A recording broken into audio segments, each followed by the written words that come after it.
यदा यदा हि धर्मस्य ग्लानिर्भवति भारत अभ्युत्थानम् अधर्मस्य तदात्मानं सृजाम्यहम् परित्राणाय साधूनां विनाशाय च दुष्कृताम्। नंबर पॉइंट क्या बोल रहे भगवान? आत्मा रूपी हीरे को देह रूपी खान से खोद के निकालो। आत्मा रूपी हीरे को देह रूपी खान से खोद के निकालो। कितना सुंदर यहाँ पर एक लाइन में पूरा आ गया है। एक लाइन में पूरा जो है निचोड़ आ गया है। देह रूपी खान से खोद के निकालो। जितनी भी चीज पैदा होती है इस धरती से पैदा होती है, चाहे वो मट्टी के तेल हो, चाहे पेट्रोल हो, चाहे सोना हो, चाहे हीरा हो, सब इसी खान से पैदा होता है। सोने की खान, बोला यहाँ कोई पहरेदार नहीं है, बोला मालिक से चोरी कर ले जाएगा, तो कहा यहाँ कोई चोरी नहीं कर सकता। क्यों नहीं कर सकता? कहा कि जब मट्टी को हजारों किलो खोदोगे, हजारों लाखों खोदोगे, तब उसमें थोड़ा सोना निकलता है, और वो भी छानबीन करके, उसकी टेक्निक है। इतनी खुदाई करेगा तब थोड़ा सोना निकलेगा। तो मशीन से वो लोग खोदते हैं तब सोना निकलता है। तो कहा इसलिए एकदम खुला है तो इनको चोरी नहीं कर पाता। खुला मैदान है, कोई चोरी निकाल ले, पहले खोदो उसको, इतना पहले खोदो, लाखों मन मट्टी निकालो, तब तो उसमें थोड़ा सोना निकलेगा। इसी तरीके से मट्टी तेल होता है धरती में, पेट्रोल होती है, उसकी मशीन होती है। मशीन से जैसे आपके शरीर का अगर वो कराया जाए, एक्सरे कराया जाए, तो आपके शरीर के अंदर के सारे पार्ट्स आ जाते हैं। अल्ट्रासाउंड कराया जाए और अधिक आ जाते हैं, MRI कराया जाए और अधिक आ जाते हैं, एक एक चीज़ आ जाती है। उसी तरीके से धरती के अंदर कहाँ मट्टी की तेल है, कहाँ पेट्रोल है, कहाँ सोना है, कहाँ हीरा है, वो सब मशीन से जांच में आ जाता है। बड़ा अच्छा इसके लिए गुरुजी ने एक दृष्टांत बोला एक बड़ी मुश्किल से एक कोई चपरासी था, रोज उसकी वाइफ रोज थोड़ी थोड़ी बचत करती थी, और उससे उसने थोड़ा पैसा बचत करके एक छोटी ज़मीन ले लिया। और जिस दिन ज़मीन लिया, इसीलिए कहते हैं हानि लाभ जीवन मरण या बितहात, जो मिलना है तुमको मिलकर रहेगा। जिस दिन उसने ज़मीन की टुकड़ा खरीदा, रजिस्ट्री कराई, उसी के 15 दिन बाद अंग्रेज लोग आए और उसको बोला कितने की लिया है? कहा इतने की लिया है। कहा इसका 4 गुना दाम से ले लो और हमको दे दो ज़मीन। तो बड़ी समझदार थी वो। उसने कहा कि जिस चीज़ को अभी मैंने 15 दिन पहले लिया उसका 4 गुना दाम दे रहे हैं ये, मैंने 25,000 के 1 लाख दे रहे हैं, तो कोई ना कोई बात जरूर होगी। उसने अपने जितने शुभचिंतक हैं उनसे पूछा कि ऐसा सब मिल रहा है? तो बोला नहीं, अंग्रेज लोगों ने कहा है। कहा? तो कहा निश्चित इसके नीचे, इस मट्टी के नीचे कोई ना कोई अनमोल चीज़ होगी जिसके कारण से वो ऐसा कह रहा है। तो उन्होंने बुलवाया इंजीनियर्स को और बुला के पता किया, तो पता लगा, क्या पता लगा? उस मट्टी में उसके नीचे पेट्रोल का पाताल था, पेट्रोल पूरी थी उसके नीचे, उसको वो ले रहे थे और उससे वो लाख में से करोड़ कमाते। पेट्रोल का पूरा कुआं था। तो वो जो है पता लगा कि एक ही दिन में अरबपति हो गई, वो पेट्रोल कुआं मिल गया। तो इसी तरीके से बोला तुम्हारे ही इस शरीर में वो आत्मा, वो परमात्मा, वो ब्रह्म, ये शरीर रूपी खान ये है, इसको खोदो और इसमें निकालो। परमात्मा इसी शरीर में उसका वास है।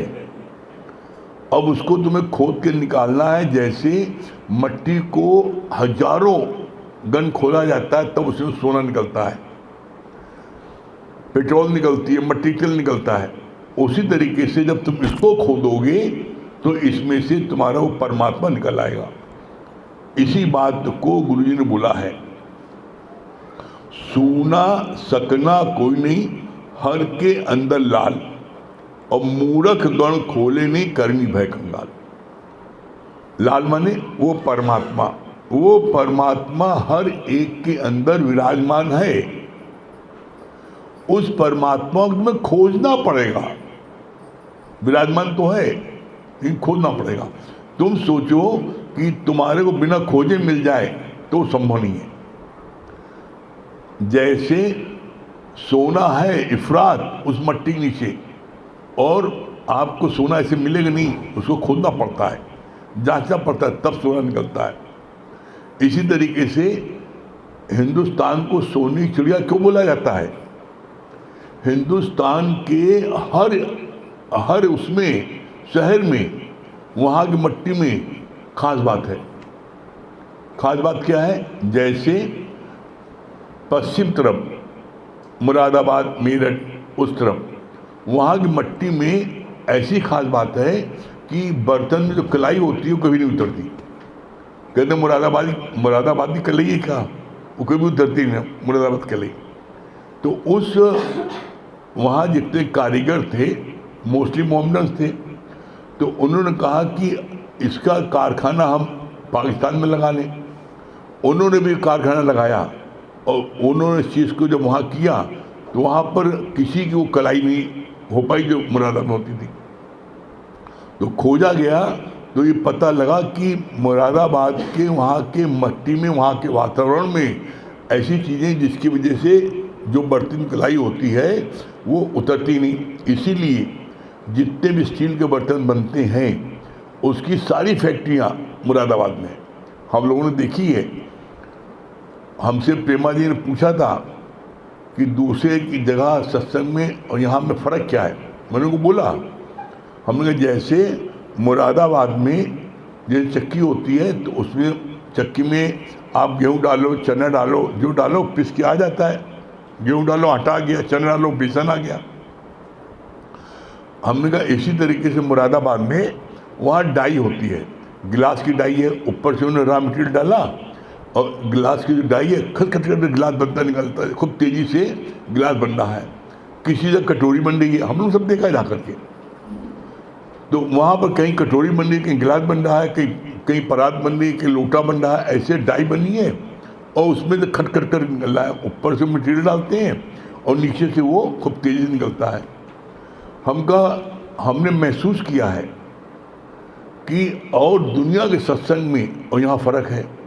हमको यहाँ फ़र्क ही है कि जैसे चक्की के उसमें ऊपर हौदे में गेहूँ डालो तो पिस के आटा बन के निकलना पड़ेगा, कोई गेहूँ बच नहीं सकता। चना डालो बेसन बन के निकलना पड़ेगा। मुरादाबाद में रॉ मटेरियल डालो तो गिलास का खांचा गिलास निकलना पड़ेगा और आपकी जो है कटोरी निकलना पड़ेगा। हमको उसी तरीके से इस सत्संग की महिमा है। क्या महिमा है? हमको इस सत्संग महिमा है कि जो इसमें सत्संग में आ गया और उस अंदर गया तो उसको भगवान बन के निकलना पड़ेगा, बिना उसके गुजारा नहीं। खूब हंसी कह रहे, बड़ा बढ़िया बताया तुमने भाई। हमको यहाँ कोई ऑप्शन ही नहीं ना। हम कहा जैसे आप चक्की का हौदा बना होता है, ऊपर आप डालते हो एक कनस्तर गेहूँ तो वो सब पिस करके आटा बन के निकलता है। चना डालते हो बेसन बन के निकलता है।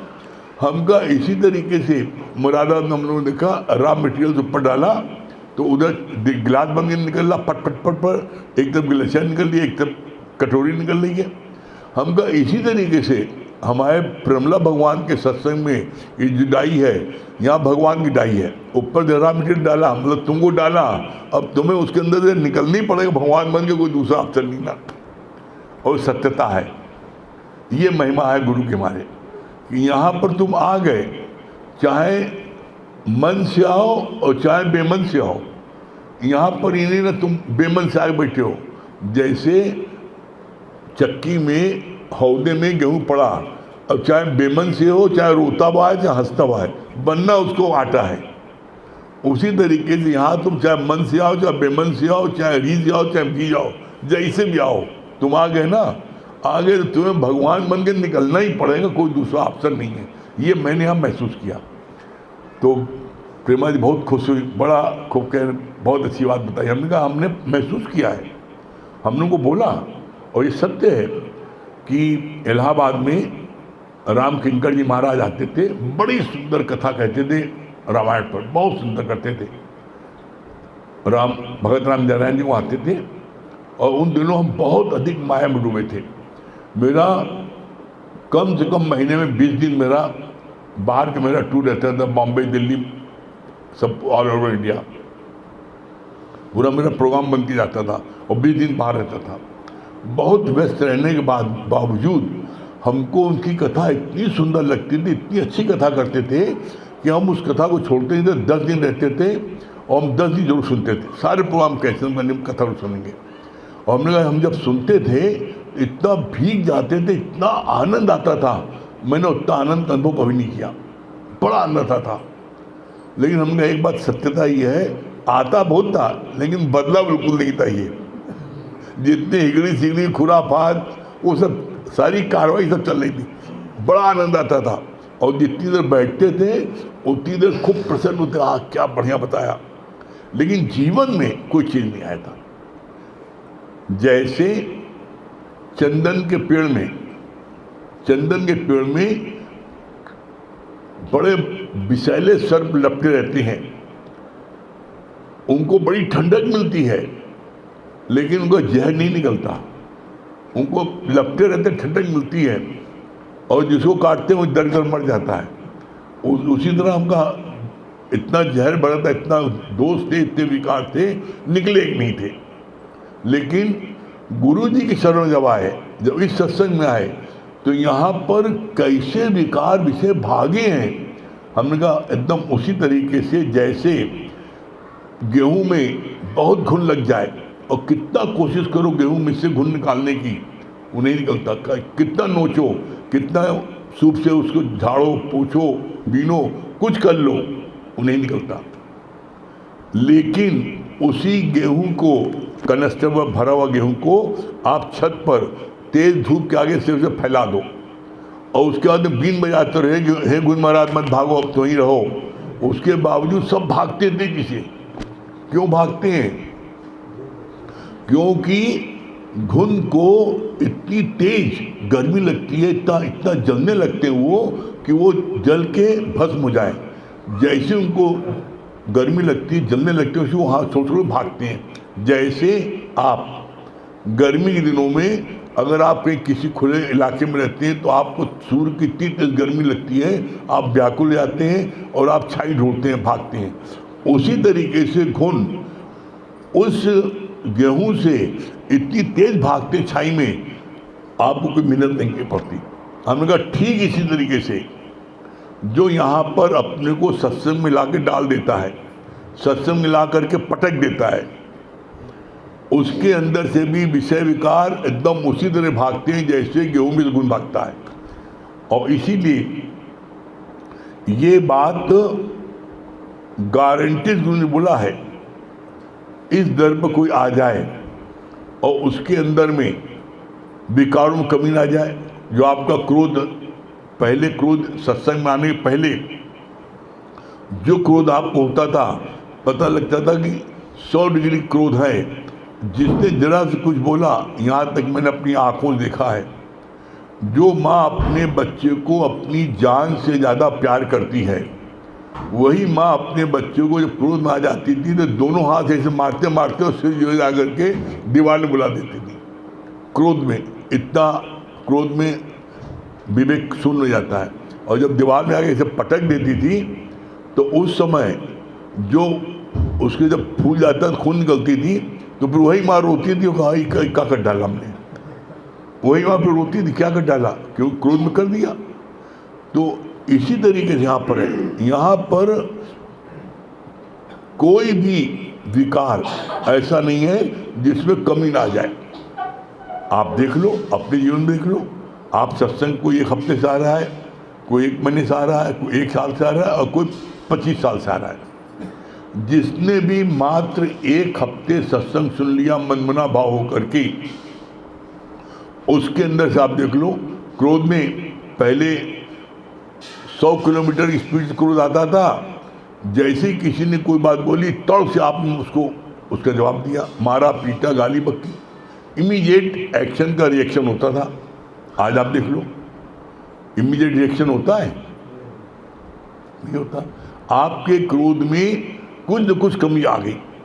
जो क्रोध पहले आपको सालों तक रहता था, बोलते नहीं थे आप उससे बात नहीं करते थे, उससे आप मिलना जुलना बंद कर देते थे, संबंध विच्छेद कर लेते थे सालों। आज आप देख लो, आज आप तो सालों नहीं, हम कहते हैं आज आप 1 हफ्ते अपने नहीं रोक पाओगे। आज आपने क्रोध किया, लड़ाई झगड़ा किया, कल परसों 1 हफ्ते में आप उससे आके बात जरूर कर लोगे। क्यों? क्योंकि आपका मन अब आपको रहने देता, इतना पवित्र बना दिया। तो कोई व्यक्ति ऐसा नहीं है जिसके अंदर में कमी ना आई हो। हर एक के अंदर में कमी आई है, क्रोध में भी आई है, लोभ में भी आई है, मोह में आई है, अहंकार में, सब में कमी आई है। और इसी तरह सारे विषय में कमी आई है।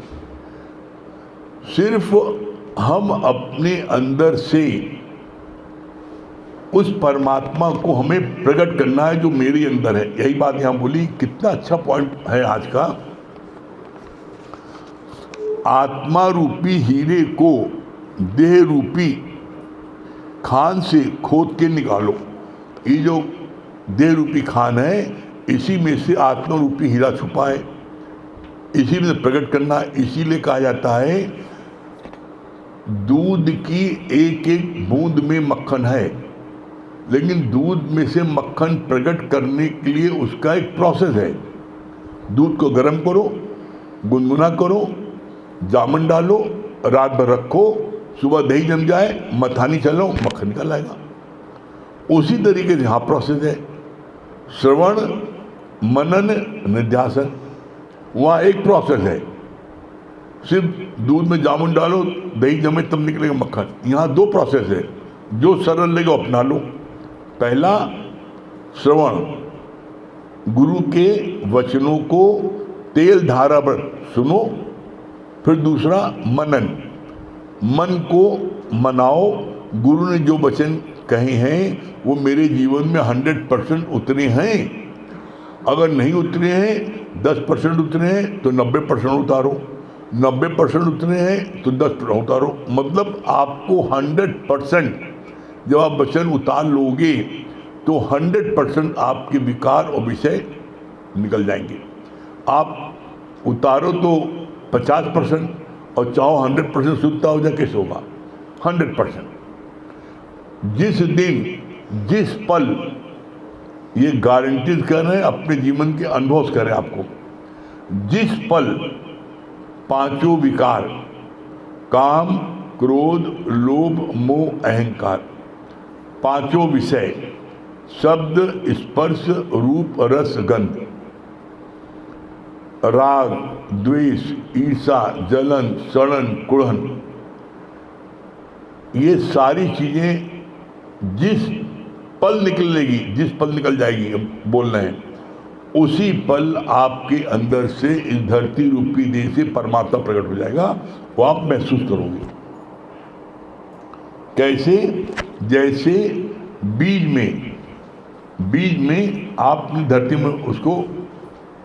में आपने बीज बोया, और बीज जब टोटल 100% अपनी हस्ती को गवा देता है, तो बीज में जहाँ जैसे ही उसकी हस्ती गुम होती है, बीज मिट जाता है, उसी पल उसी धरती से एक पोपल निकल आती है, 2 पत्ती, और फिर वो पौधा बनता है, फिर वो वृक्ष बनता है, और फिर उसके बाद में उसमें फल फूल सब आते हैं, जिससे कि सभी को छाया मिलती है, फल मिलता है, सुख मिलता है। इसी तरीके से यहाँ पर ब्रह्म ज्ञानी से मिलता है। अपने गुरु के माध्यम से उसने क्या किया? अपने अपने अपने अंदर से भगवान को प्रकट किया। कैसे? बीज बोया तो अंदर से क्या हुआ, जैसे परमात्मा प्रकट होगा वैसे ही आपको अनुभव होगा। जैसे धरती में बीज आपने बोया, बीज मिट गया, पोपल निकली, पौधा निकला, वृक्ष बना, फल फूल निकले। इसी तरीके से यहाँ पर जिस पल आपके पांचों विकार, पांचों विषय, राग द्वेष ये समाप्त हो जाएगा टोटल, उसी पल आप अपने अंदर में एक गर्भवती स्त्री की तरह जैसे वो महसूस करती है मेरे पेट में बच्चा आ गया, उसी तरीके से आप फील करोगे परमात्मा आ गया, आप फील करोगे और आपको हर पल परमात्मा की प्रेरणा मिलेगी, हर पल मिलेगी परमात्मा की प्रेरणा, ये करो ये न करो, और जो परमात्मा का अंदर से आदेश हो आप वो करो।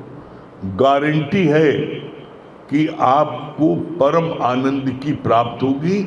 और एकमात्र ही साधन इसका है जो प्रकट करने का, जो बताया गया ब्रह्म ज्ञान में गुरु की कृपा से। यहाँ दो साधन हैं, माया में एक साधन है, दही से मथानी चलाओगे तब मक्खन निकलेगा। यहाँ दो साधन, पहला साधन क्या है, श्रवण मनन निध्यासन होता है, तुम्हारी स्थिति बन जाएगी, भगवान की तुम्हारी स्थिति हो जाएगी। और दूसरा साधन क्या है, सुनत कहत रहत गति पाए, गुरु के वचन को सुनो, फिर इसके बाद में किसी एक को, जरूरतमंद को जो अस्पताल में भर्ती हो, दुखी हो, उसको जाकर गुरु के ज्ञान को सुनाओ, वो मनमना भाव के सुनेगा, उसको सुनाओ। आप ऐसे सुनाते जाओगे, आप देखोगे जिसको सुनाया आपने वो आपको तत्क्षण भगवान दर्जा दे देगा। अरे मेरा सगा भाई हमको देखने आए, मैं 15 दिन से बीमार पड़ा हूँ, मर रहा हूँ, भैया आप कौन हो, आप तो भगवान बन के मेरे लिए आए। मैंने सोचा था आज हम सुसाइड कर लेंगे, इतना दुखी थे अपने तन से, लेकिन आपने आज जो बताया आपने, अरे आपने सिर्फ 2 लफ्ज़ बताया, आपने कहा बेटा ये भी गुजर जाएगा, तुम 40 साल के हो और 40 साल में तुम्हारा जो है, तुमको 15 दिन भर्ती हो, 40 साल तुम्हारा कैसे कट गया पता याद है तुम्हें? नहीं याद है भैया, 40 साल कट गया ना। अरे 40 साल कटा, 40 दिन कट जाएगा, इसमें क्या रखा है? जहाँ आपने उसको टिप्स दिया, एक आध भजन सुनाया, देखिए आपको अपने पलकों में बैठाता ही नहीं, और आपको भगवान के दर्जा देता ही नहीं देता है, गारंटी दर्जा देगा। इसलिए दोनों मार्ग हैं, सुनत कहत रहत, आप जाके सुनाओगे, बताओगे, आपकी रहनी बन जाएगी भगवान की। जो सरल रास्ता लगे वो आप करो, ठीक है? बाकी आगे अमित भैया बताएंगे। अमित भैया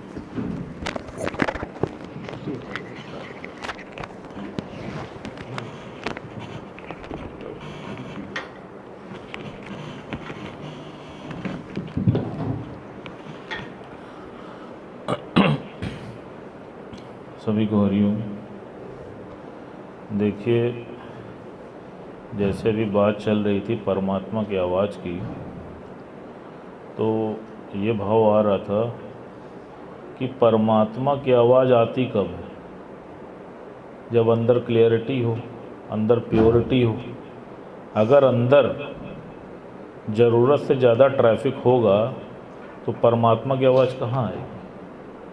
मन की आवाज़ ही हो भी रहती है। आप देखो, किसी से पूछो कि तुम्हारी अंतर आत्मा से कोई आवाज़ आई, तो उसको पता ही नहीं चलता कोई आवाज़ आई। क्यों? क्योंकि वो मन की उलझनों में इतना उलझा पड़ा है। गुरुजी ने क्या बोला? गुरुजी ने बोला प्योर के साथ श्योर जोड़ा है। पहले प्योरिटी चाहिए और तभी जीवन में श्योरिटी आएगी। फिर प्योरिटी आ क्यों नहीं पा रही है? भगवान ने इस पे भी बोला, कहा देखो, फॉरगिव एंड फॉरगेट। फॉरगिव का मतलब माफ़ कर दो। ज्ञानी सबको माफ़ करके बैठा, जो जैसा है उसको एज इट इज़ जीवन में स्वीकार करके बैठा। और अज्ञानी जो है वो बदलने में लगा पड़ा है कि नहीं, तुम मेरे अनुरूप चलो, तुम मेरी इच्छा के साथ चलो, जैसा मैं कहूँ तुम वैसा चलो, जिस मार्ग को मैं प्रशस्त करूँ तुम उस पे चलो। यह अज्ञानी की पहचान। और जब वो नहीं चलता तो देखो उसके प्रति द्वेष पैदा हो जाता है। और ज्ञानी जो जैसा है उसको एज इट इज़ अपने जीवन में उतार लेता है, उसको एक्सेप्टेंस दे देता है कि ठीक तुम जैसे भी हो स्वीकार है। तो भगवान ने क्या बोला? फॉरगिव। और दूसरा क्या है? फॉरगेट। माफ़ करो और भूल जाओ। अब अपने अंदर झांक के देख लो, क्या तुम माफ़ करके भूल पाते हो? खुद से बात करके देखो। कोई तुम्हारे साथ जरा सा ऊंचा भी बोल लेता है तो मरते दम तक उससे रिवेंज की भावना मन में रहती है। मौका मिलेगा तो चौका मारेंगे। सोचो, उसको माफ़ कर पाते हो? नहीं कर पाते। तो जब तुम माफ़ी नहीं दे पाते तो तुम सोच के देखो कि तुमको वो आनंद, वो शांति, वो प्रफुल्लता, वो पॉजिटिव थिंकिंग कहाँ से आई? क्यों? क्योंकि तुम अपने मन में किसी के प्रति द्वेष की भावना रख के बैठे हो। जैसे गुरुजी ने बहुत सुंदर उदाहरण दिया, कहा जैसे फ्रिज है, एक फ्रिज में तुम सामान रखते हो कि सामान हमारा सुरक्षित रहे, खराब ना होने पर। लेकिन उसी फ्रिज में तुम देखो कोई सड़ा हुआ बैगन रख दो तो जितने भी पदार्थ उसमें रखे हैं उन सब पदार्थों में उसका इफेक्ट आ जाएगा। कहा ठीक इसी प्रकार तुम्हारे अंतर मन में अगर किसी के प्रति भी राग या द्वेष है तो जितने भी पॉजिटिव थॉट्स हैं वो नेगेटिव में कन्वर्ट हो जाएंगे। देखो गुरुजी कितने छोटे से आंसर में कितना बड़ा सार दे देते हैं। इसलिए पहला मंत्र जान लो, फॉरगिव एंड फॉरगेट। तेरा की, भगवान ने यहां तक बोला, कहा तेरा की। तुम अपना कर्म क्यों बना रहे हो? जो अपना कर्म बना रहा है, जैसे कबीरा के लिए बोलते हैं कि कबीरा तेरी कोठरी गलकटियन के पास, जो करेंगे सो भरेंगे, तू क्यों भय उदास? तुम क्यों हर बात में अपना कर्म बनाने लग जाते हो? तुम परमात्मा के ऊपर क्यों नहीं समर्पित करके बैठते हो? क्यों नहीं छोड़ के बैठते हो? जैसे बहुत अच्छा गुरुजी दृष्टांत इस पे बताते हैं कि एक बहू होती है और उस बहू को कुछ ना कुछ चोरी करके खाने की आदत होती है। जब कभी भी वो किचन में कोई भी खाना पकाया करती है तो कुछ ना कुछ वो चोरी से खा लिया करती है।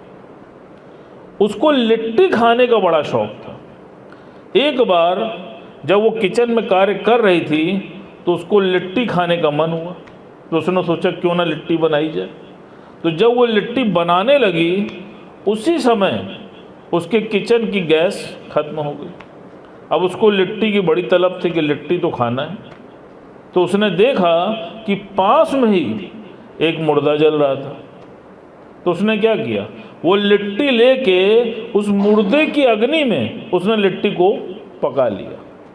और पकाने के बाद अब लिट्टी गंदी हो गई, तो उसको लगा कि अगर ये लिट्टी घर लेके जाऊंगी तब तो मैं पकड़ी जाऊंगी। तो उसने क्या किया, उसने सामने ही एक देवी माँ का मंदिर था, वो उस लिट्टी को लेके उस मंदिर में चली गई। और मंदिर में किसी भक्त ने एक दिया जला रखा था, उसमें जो पड़ा हुआ घी था वो उस लिट्टी में लगाकर माता की मूर्ति के सामने बैठ के लिट्टी खाने लगी। जब वो लिट्टी खाने लगी तो ऐसा देखकर जो माता की मूर्ति थी वो अपने स्वरूप से बदल गई। अगले दिन प्रातःकाल जब पुजारी पूजा करने के उद्देश्य से मंदिर में आया तो उसने माता का बदला हुआ स्वरूप पाया। अब वो भयभीत हो गया, उसको लगा कि लग रहा है माता तो रुष्ट हो गई हैं।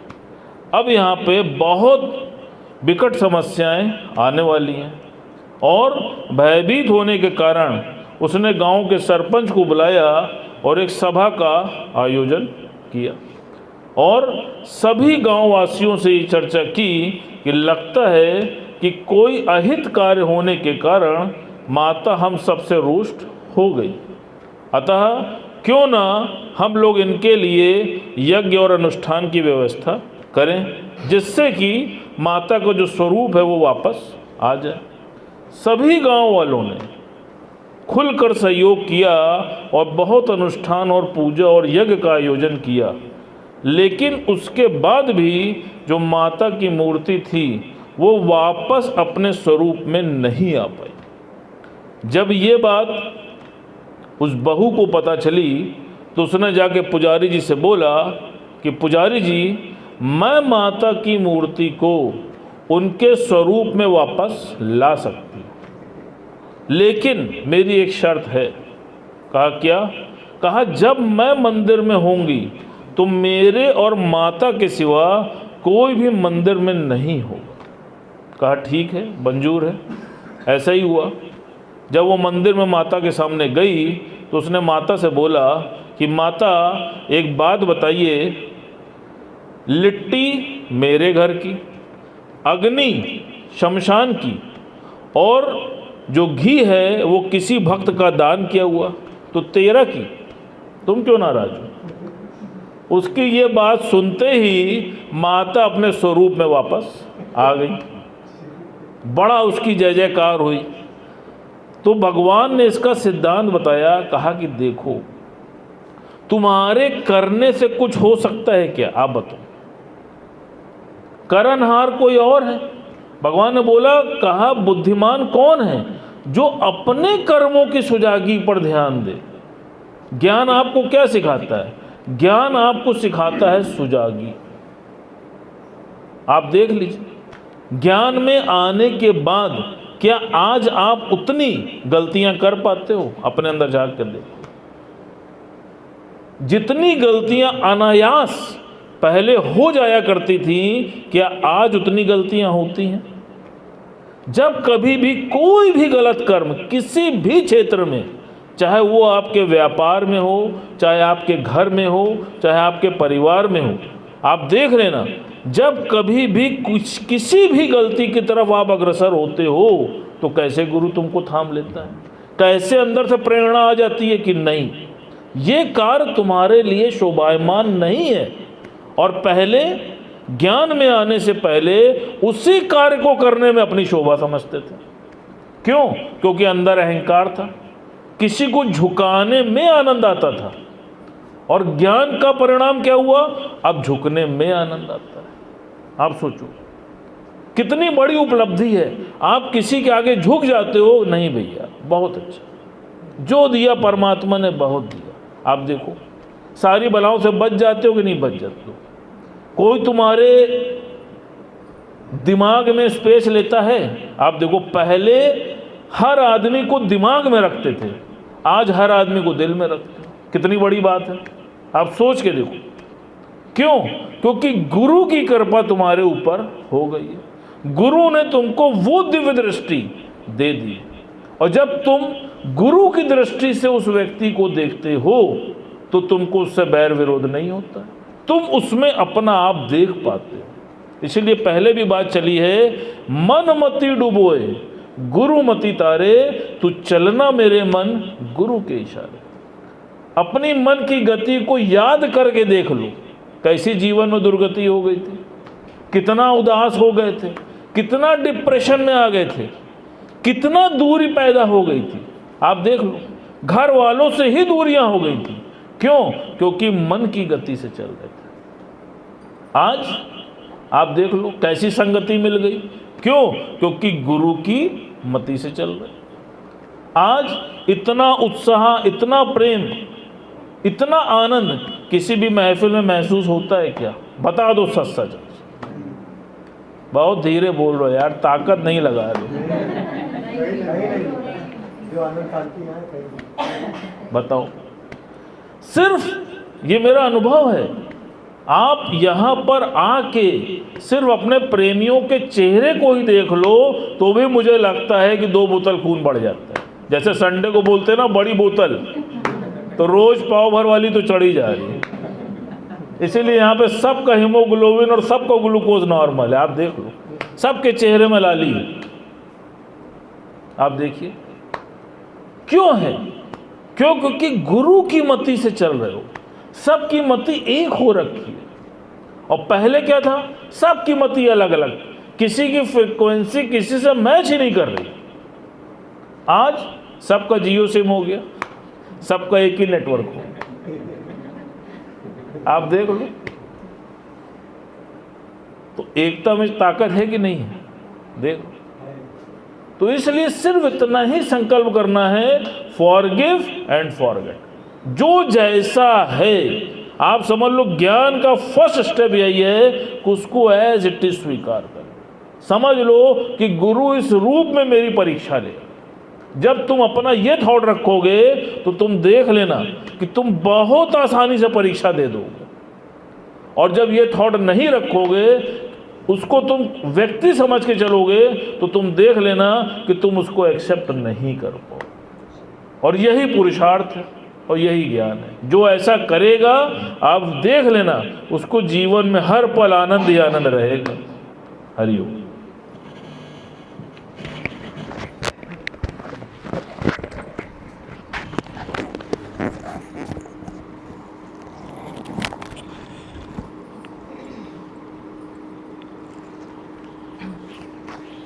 सही को हरिओम। राम राम।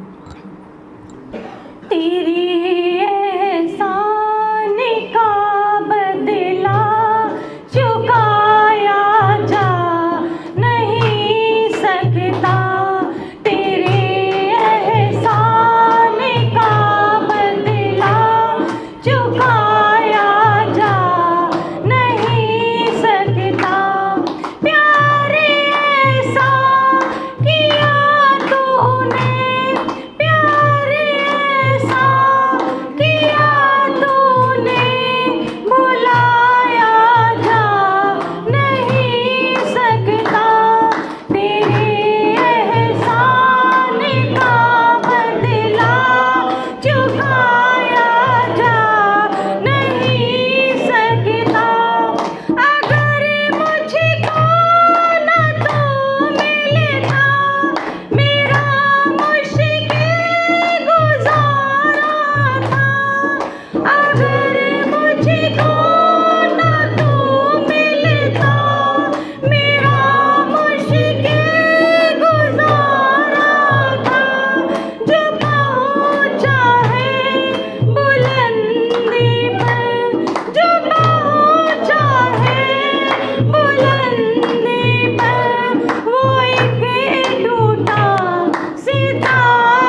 बता रही हो संगीता रानी?